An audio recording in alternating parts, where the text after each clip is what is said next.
તમે પક્ષમાં રહેશો તો તમારા પર કાયદાનો કોઈ પણ સિકંજો ના લાગે. સરકારની આલોચના કરે અને એને દબાવવા માટેના જે પ્રયાસો પોલીસ દ્વારા થાય છે, ખાકીના આડમાં થાય છે. ખાખીની આડમાં વિપક્ષના નેતાઓને દબાવવાનો પ્રયાસ થઈ રહ્યો હોવાનો આપના ધારાસભ્ય ચૈતર વસાવાએ ગંભીર આક્ષેપ કર્યો છે. પોલીસના દુરુપયોગ મામલે ચૈતર વસાવાએ વિધાનસભામાં સરકારને ઘેરી હતી.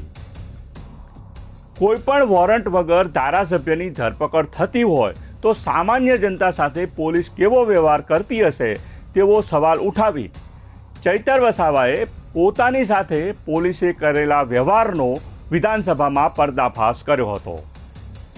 નમસ્કાર દર્શક મિત્રો, હું છું સુરેશ વણોલ અને આપ જોઈ રહ્યા છો બેનિફિટ ન્યૂઝ. વિધાનસભાના સન્માન્ય ગૃહમાં ગૃહ વિભાગ, પોલીસ, જેલ અને કાયદા વિભાગની માંગણીઓ લઈને જ્યારે નાયબ મુખ્યમંત્રી શ્રી, ગૃહમંત્રી શ્રી આવ્યા હતા ત્યારે મને મારા વિચારો રજૂ કરવા માટેની જ્યારે તક મળી ત્યારે સાથીઓ, ગુજરાતની 6.25 કરોડ જનતાના સુખ, શાંતિ, સલામતી અને સુરક્ષા જોવાની જવાબદારી ગૃહ વિભાગની છે અને એમાં ખાસ કરીને નાયબ મુખ્યમંત્રી શ્રી પર જ્યારે આ હવાલો હોય તો જનતાને વિશેષ અપેક્ષાઓ આમાં હોય છે.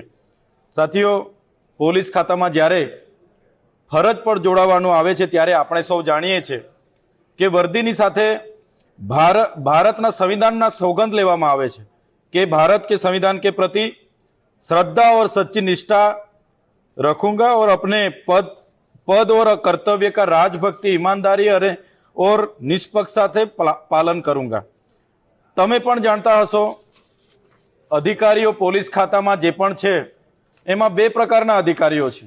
એક પોતાની ફરજ એ બંધારણ મુજબ, નીતિ નિયમો મુજબ, કાયદા મુજબ નિષ્ઠા અને પ્રમાણિકતાથી પોતાના જીવના જોખમે પણ ગુજરાતની જનતાને સુખ, શાંતિ, સલામતી અને સુરક્ષા પૂરું પાડવાનું કામ કરતા હોય છે. જેઓને અમે સલામત કરીએ છીએ, અભિનંદન આપીએ છીએ. એવા અધિકારીઓ જે કર્તવ્ય નિષ્ઠાથી કામ કરે છે એમને અમે અભિનંદન આપીએ છીએ. પણ જે બીજા પ્રકારના અધિકારીઓ અને કર્મચારીઓ હોય છે તેઓ નીતિ નિયમો કે કાયદા, કાનૂન કે બંધારણને પણ માનતા નથી અને અનેકવાર જ્યારે અમને અનુભવો થયા છે ત્યારે એ લોકો ઉપરથી સૂચના છે એવા જવાબો આપીને કરતા હોય છે. મારો પોતાનો અનુભવ પણ મેં આજે સન્માન્ય ગૃહમાં કીધું કે એટીવીટીની આયોજનની મિટિંગમાં જ્યારે હું હાજરી આપવા ગયો પ્રાંત અધિકારી શ્રીની ચેમ્બરમાં, ત્યાં પીએસઆઈ હાજર હતા, ટીડીઓ હાજર હતા, બંને મામલતદારો હતા, સીસીટીવી ફૂટેજ ચાલુ હતા. છતાં જે ઘટના ઘટી એ ઘટનાને લઈને તત્કાલિક ડેડિયાપાડા પોલીસ ઇન્સ્પેક્ટર શ્રીને મેં ફરિયાદ નોંધાવી. એ ફરિયાદ પર આજ દિન સુધી અમે પૂછીએ છીએ કે શું કાર્યવાહી કરી, આજે પણ જવાબ એવો મળે છે કે તપાસ ચાલુ છે. અને બીજી બાજુ મને બપોરના 2 વાગે નર્મદા જિલ્લા એલસીબી, એસઓજી, ડીવાયએસપી સહિતના લોકોએ ધારાસભ્યના પદ પર હોવા છતાં એક પણ જાતની મારા સામે ફરિયાદ નહોતી, કોઈ એફઆઈઆર નહોતી, કોઈ ઓર્ડર કાગળ નહોતું. અમે ડીવાયએસપીને પૂછ્યું કે વોરંટ ઓર્ડર છે કે અટકાયત ઓર્ડર છે તમારી પાસે? એમણે કીધું કોઈની અમારે જરૂર નથી, અમારી પાસે પાવર છે, ઉપરથી સૂચના છે એમ કરી મને 2 વાગે એરેસ્ટ કરવામાં આવ્યો. બાદમાં એક તથાકથિત એક કેસ બનાવવામાં આવ્યો, 307 લગાડવામાં આવી અને સાંજે 7 વાગે એફઆઈઆર થઈ. એક ધારાસભ્યને ફરિયાદ પહેલા 2 વાગે એરેસ્ટ કરી લેવામાં આવે અને ફરિયાદ સાંજે 7 વાગે કરવામાં આવે તો સામાન્ય જનતાનું શું થાય? એટલે ગુજરાતમાં જે પોલીસની કામગીરી છે એક બે કાટલાની પ્રમાણેની કામગીરી છે. તમે પક્ષમાં રહેશો તો તમારા પર કાયદાનો કોઈ પણ સિકંજો ના લાગે. તમે વિપક્ષમાં રહીને લોકોના હિતની વાત કરશો, તમે આવેદનની વાત કરશો, તમે ધરણા આંદોલનની શાંતિથી રજૂઆત કરવાની પણ વાત કરશો તો પોલીસ તમને ટીંગાટોળી કરીને લઈ જશે. તમારા પર 144 અંતર્ગત ગુનાઓ દાખલ કરવામાં આવશે અને વિપક્ષના ધારાસભ્ય હોય કે કોઈ પણ નેતા હોય એ કોઈ પણ જનતા રેડ કરશે કે કંઈ પણ કરશે એટલે ખોટા કેસો પોલીસ દ્વારા કરવામાં આવે છે.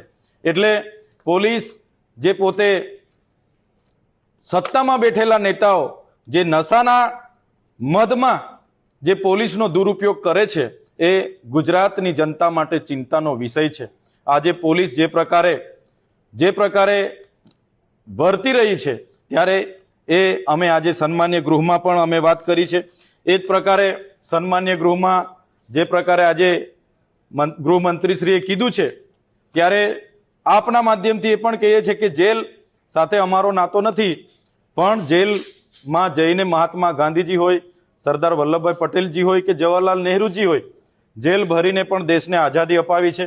અમારા પૂર્વજ એવા બિરસા મુંડાજી એ પણ માત્ર 25 વર્ષની ઉંમરમાં રાંચીની જેલમાં શહીદી વહોરીને એ દેશની લડતમાં સહભાગી બન્યા છે. ત્યારે જેલથી અમે ડરતા નથી, પણ કોઈ પણ ગુના વાક વગર પોલીસ દ્વારા દબાવવા, ધમકાવવા, ડરાવવા માટે ખોટી એફઆઈઆરો કરીને ખોટી રીતે જેલોમાં રાખવામાં આવે છે અને ખોટા સોગંદનામા રજૂ કરીને આજ દિન સુધી પણ અમારા પોતાના વિસ્તારમાં પણ જેવા પ્રતિબંધ ફરવામાં આવે છે, જે લોકશાહીનું હનન છે.